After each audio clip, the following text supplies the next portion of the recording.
Estou aqui para mais uma aula de biologia e o assunto de hoje é o grupo das angiospermas.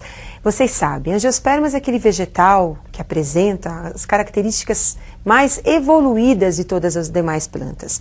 Nas angiospermas nós vamos encontrar uma raiz, o caule, o fruto, a flor e a semente. E muitos desses órgãos das angiospermas fazem parte da nossa dieta alimentar. Por exemplo, que delícia aquela batata doce que é uma raiz. E aquele caule suculento que é o palmito. E aquele pêssego maravilhoso que é um fruto. Então, esses órgãos comestíveis do grupo das angiospermas fazem parte do nosso dia a dia. Observem agora o exercício que eu preparei para nós explicarmos um pouquinho mais sobre esse grupo. Considere o surgimento de flor, fruto e semente. A. Em uma planta ao longo de um ano. E B. No reino vegetal ao longo do tempo evolutivo. Comparando A e B, a sequência em que esses órgãos surgem, nos dois casos, é: quem aparece primeiro? A flor, o fruto ou a semente no grupo vegetal? Para isso, eu gostaria que vocês acompanhassem agora o representante das angiospermas. Observem uma laranjeira. Então, nós temos aí, representante das angiospermas, a laranjeira. Raiz participa do processo de fixação. O caule, sustentação. Folhas, flores, o fruto e no seu interior nós vamos encontrar a semente. De todos os órgãos mostrados no nosso representante anterior, a flor é um dos órgãos principais para a reprodução dos vegetais. É na flor que nós vamos encontrar as estruturas, na verdade, sexuais do vegetal, porque a flor é o órgão sexual das plantas. Observem, então, a estrutura de uma flor. Temos aí, no seu interior, a presença de estruturas que são a parte sexual da planta. Nós vamos encontrar a parte feminina e masculina do vegetal, inseridos nessa flor. Como vocês observaram, além dessa flor, existe uma diversidade enorme de flores, com estruturas diferentes, com cores diferentes, com perfumes diferentes e, mais do que isso, com também formas diferenciadas. Mas sempre a flor é o órgão sexual dos vegetais. Agora nós vamos conhecer um pouquinho mais da flor, a parte interna da flor. Internamente, nós vamos encontrar a parte sexual do vegetal estando, representando a parte masculina do vegetal. Carpelo, que também pode ser chamado de pistilo. O carpelo é um conjunto de folhas modificadas que formam o pistilo, representando a parte feminina do vegetal. As pétalas, que são folhas coloridas, que envolvem e protegem as estruturas sexuais do vegetal. Sépala, folhas verdes, que também participam da proteção das estruturas sexuais. Receptáculo floral, onde nós vamos encontrar as estruturas sexuais inseridas no interior da flor. E o pedúnculo floral sustentando as estruturas sexuais. Como acabamos de observar, nessa mesma flor nós encontramos a parte feminina e a parte masculina do vegetal. Então, neste caso, nós temos uma flor monóica. O que significa isso? Nós temos os dois sexos, o feminino e o masculino, juntos numa mesma casa, que é a mesma flor. Então, nesse caso, nós temos a flor monóica. Poderemos encontrar posteriormente flores dioicas, onde nós vamos ter os sexos separados. Em uma flor apenas a parte feminina, em uma outra flor apenas a parte masculina, como nós veremos no decorrer desta aula.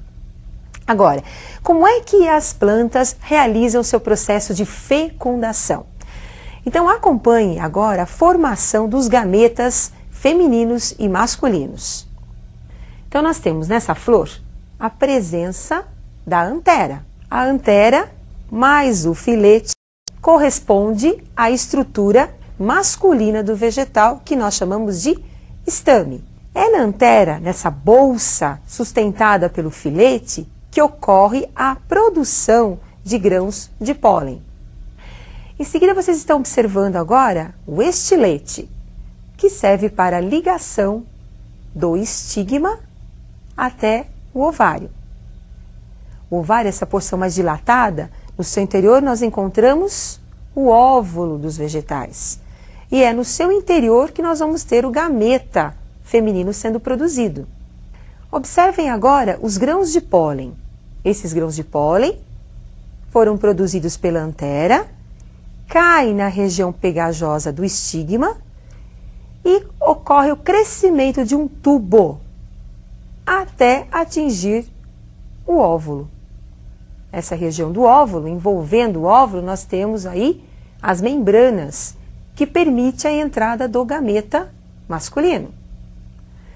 Sustentando a parte feminina e masculina, nós temos aí o pedúnculo. Protegendo a parte feminina e masculina, nós temos a pétala e a sépala. Observaram? Então, na mesma flor, nós temos a parte feminina e a parte masculina. Só gostaria de lembrar que o conjunto de estames, você pode ter uma flor, não apenas um estame, mas vários estames. E o conjunto de estames nós chamamos de androceu. Assim também como o conjunto ou aparelho reprodutor feminino, nós chamamos de gineceu. Assim como na espécie humana nós temos o óvulo como sendo o gameta feminino, nos vegetais o gameta feminino não é o óvulo, é a osfera. O óvulo é uma estrutura, como foi observada anteriormente. Agora acompanhe a fecundação, o desenvolvimento do tubo polínico até o processo de formação do embrião. Então observem agora a parte feminina do vegetal, aparecendo então o grão de pólen. Então os grãos de pólen chegam até a parte feminina trazidos ou pelo vento, ou por um animal, ou mesmo pela água. Grudam no que nós chamamos de estigma e a partir disso começa a desenvolver o tubo que nós chamamos de tubo polínico. No interior do tubo polínico nós vamos encontrar as células férteis, primeiro núcleo espermático e segundo núcleo espermático, e também uma célula estéril, que são os núcleos vegetativos. Os núcleos vegetativos passam por um processo de mitose, um processo de divisão celular e vão promovendo o crescimento do tubo polínico até atingir a região do saco embrionário, onde ocorrerá a fecundação. No saco embrionário, nós vamos encontrar os núcleos polares, que são células férteis, e vamos encontrar também o gameta feminino dos vegetais, que é a osfera. Então, o primeiro núcleo espermático entra no saco embrionário e fertiliza a osfera, formando o embrião. Em seguida, nós vamos ter a entrada do segundo núcleo espermático, que vai penetrar também no saco embrionário e fecundar os núcleos polares, onde nós teremos agora a fecundação ou a fusão de 3 núcleos, formando uma estrutura triploide, que é o zigoto triploide, formando então o endosperma. Como são muitos detalhes, eu gostaria que vocês se preocupassem com essa dupla fecundação que acontece nas angiospermas, porque isso é muito importante. Então acompanhe o esqueminha que eu preparei para vocês. Então nós temos lá, dupla fecundação. Como eu já falei, primeiro o núcleo espermático e a osfera se fundem, formando o zigoto diploide. Esse zigoto é o embrião, que vai estar na semente, protegido pela semente, envolvido pela semente. Em seguida, a próxima fecundação, nós temos o segundo núcleo espermático, mais os 2 núcleos polares se fundindo, formando o zigoto 3N, triploide. Lembrando que o zigoto triploide vai formar o endosperma, tecido responsável pela nutrição do embrião. Após a fecundação, então nós vamos ter o desenvolvimento do ovário formando o fruto. Os frutos formados a partir do ovário, nós podemos encontrar várias sementes no seu interior, porque a semente vem de um embrião. Então nós podemos ter vários óvulos, onde nós teremos várias fecundações, vários embriões e várias sementes no mesmo fruto. Agora, todo fruto é comestível? Nós temos vários frutos que fazem parte da nossa dieta e que têm uma importância muito grande em termos de vitaminas, em termos de sais minerais. E um deles eu separei para vocês observarem a formação do fruto, que é muito interessante, que é o coco da Bahia. Então observe como é que é formado o coco da Bahia. Então nós temos o embrião, o zigoto, que foi fecundado pelo núcleo espermático e mais a osfera, ali, centrado no fruto.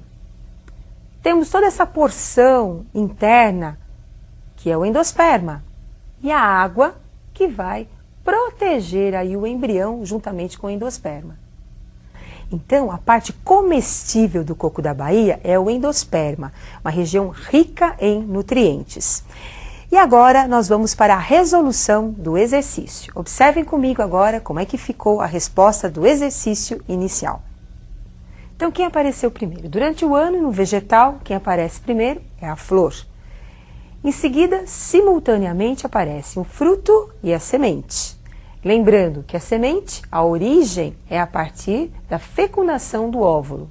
E o fruto, a sua origem, é a partir do desenvolvimento do ovário. E na evolução dos vegetais, quem apareceu primeiro?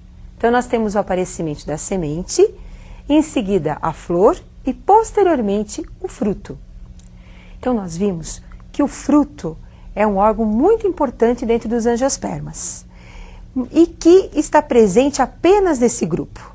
Agora, um detalhe que vocês também devem lembrar é que muitas vezes nós ingerimos na nossa dieta alimentar muitos frutos e que nem imaginamos que são frutos verdadeiros, como é, por exemplo, o caso do pepino, da azeitona, do tomate, que são exemplos de frutos verdadeiros. Apresentam sementes diversas e são frutos.